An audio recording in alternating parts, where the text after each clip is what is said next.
નમસ્કાર. ચાલો આજે એક જાણીતી વાર્તાની વાત કરીએ. તરસ્યા કાગડાની. આપણે બધાએ આ વાર્તા તો બાળપણમાં સાંભળી જ હશે, સાચું ને? પણ ક્યારેય એવું વિચાર્યું છે કે આ એકદમ સાદી લાગતી વાર્તામાં કોઈપણ પ્રોબ્લેમને સોલ્વ કરવાની એક જબરદસ્ત ટેકનિક છુપાયેલી છે? આજે આપણે એ જ રહસ્ય પરથી પડદો ઉઠાવવાના છીએ. આ સવાલ જ ખરેખર તો આપણી આખી વાતનો પાયો છે. આપણે એ જ જોવાના છીએ કે કેવી રીતે એક સામાન્ય કાગડાની તરસ આપણને જીવનના મોટા મોટા પડકારોનો સામનો કરવાની હિંમત અને રસ્તો બતાવી શકે છે. તો આ વાર્તા આવે છે ઈસપની પ્રખ્યાત નીતિકથાઓમાંથી. અને આ વાર્તાનું મુખ્ય પાત્ર છે એક ખૂબ જ તરસ્યો કાગડો. ચાલો એની સાથે જોડાઈએ અને જોઈએ કે એની સફર આપણને બુદ્ધિ અને ધીરજ વિશે શું શીખવે છે. જરા કલ્પના કરો, ધોમધખતો તાપ છે, સૂરજ જાણે આગ વરસાવી રહ્યો છે, અને કાગડો પાણીના એક ટીપા માટે આમતેમ ભટકી રહ્યો છે. એની પાંખો થાકી ગઈ છે, ગળું સુકાઈ રહ્યું છે.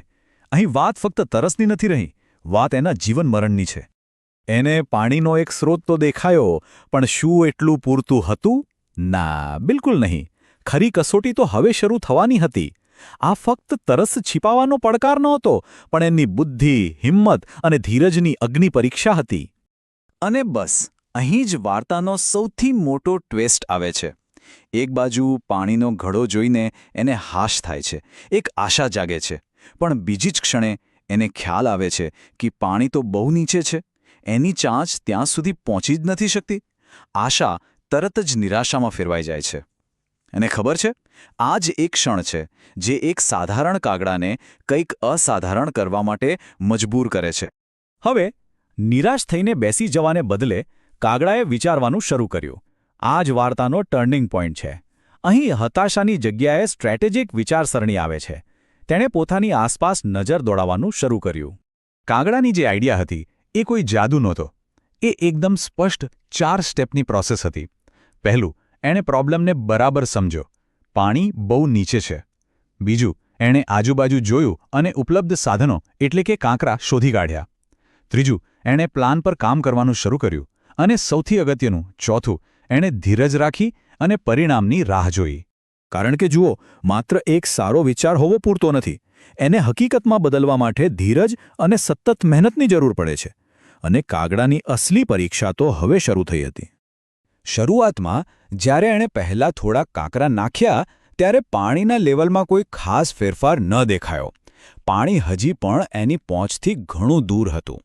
પણ એણે હાર ન માની. એ એક પછી એક કાંકરો નાખતો જ ગયો, અને ધીમે ધીમે પાણીનું સ્તર ઉપર આવવા લાગ્યું. અહીં એની મહેનત રંગ લાવી રહી હતી. એની સ્ટ્રેટેજી કામ કરી રહી હતી. અને અંતે એની મહેનત સફળ થઈ. પૂરતા કાંકરા નાખ્યા પછી પાણી એટલું ઉપર આવી ગયું કે કાગડો આરામથી પાણી પી શક્યો અને પોતાની તરસ छिपाવી શક્યો. એની બુદ્ધિ અને એની લગન બંનેએ સાથે મળીને એને સફળતા અપાવી. તો આ ફક્ત એક પક્ષીની તરસની વાર્તા નથી, પણ જીવન જીવવાના પાઠ શીખવતી વાર્તા છે. આ વાર્તાનો અસલી સાર શું છે? ચાલો એના મુખ્ય મુદ્દાઓને સમજીએ. આ વાર્તાનો સૌથી પહેલો અને સૌથી મોટો પાઠ આ જ છે. એકલી બુદ્ધિ કામ નથી આવતી, એની સાથે ધીરજ હોવી ખૂબ જ જરૂરી છે. જો કાગડાએ ઉતાવળ કરી હોત અથવા થોડા કાંકરા નાખીને હાર માની લીધી હોત તો એ ક્યારેય સફળ ન થાત. એને ધીરજે જ એને જીત અપાવી. અને બીજો એટલો જ દમદાર સંદેશ, જો કંઈક મેળવવાની તીવ્ર ઈચ્છા હોય તો ગમે તેટલી મુશ્કેલ પરિસ્થિતિ કેમ ન હોય, રસ્તો નીકળી જ આવે છે. કાગડાની જીવવાની ઈચ્છા એટલી પ્રબળ હતી કે એણે રસ્તો શોધી જ કાઢ્યો.